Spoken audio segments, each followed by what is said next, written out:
Hey everybody, I'm following up with our hip flexor video from before that you may have seen down there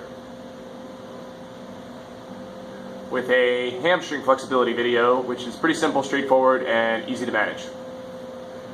So primarily, most people, they take a hamstring stretch either like this or like this, and there tends to be a ton of flexion in the lower lumbar, which limits the amount of stretch and flexibility you put into the back of the leg.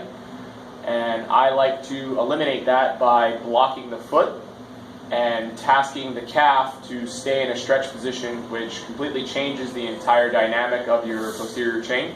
So normally what I like to do is I find a fixed surface with a flat back, either, you've seen these in the gym before, but what your main concern is to limit the amount of movement through the ankle.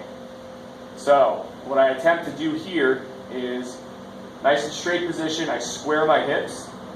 I look directly at the implement at hand, and then rather than reach and create the flexion in the lower lumbar, give me a false sense of flexibility, I like to lead with the chest and keep the head in a neutral position. Now right here, all I feel is the back of the hamstring and nothing else. No strain on the lower back, tons of stretching in the hamstring area, and basically giving me an optimal position to get what I really need, which is one of the tightest muscle groups on anybody's body. So, key elements.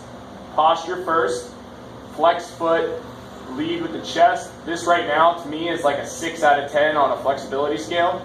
So I feel this very intense with no strain, and I can hang out here for an extended period of time because it's not that hard. Balance shouldn't really be an issue for you, and light modifications for this would be if I turn my foot out to like 2 o'clock, I'll feel a deeper stretch along the adductor complex here. I can still maintain this fixed position and I get a pretty deep stretch where this all ties into the hamstring. If I go back to 12 o'clock, standard hamstring stretch. If I come across and I still maintain this body position, I can even get a little bit of love on the backside of the IT band, get me into the backside of the glute.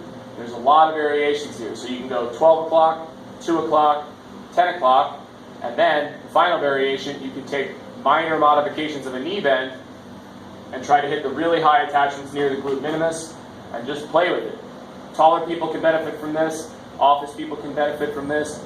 Really easy modifications. And for advanced positions, you can also rotate and open and get the high groin and really work through all those nasty hamstring stretches in a one-stop shop order. So, find a surface, keep the foot flexed, stay tall, be patient. Quality and quantity are the key elements here. Happy hamstrings. All right, see you next time.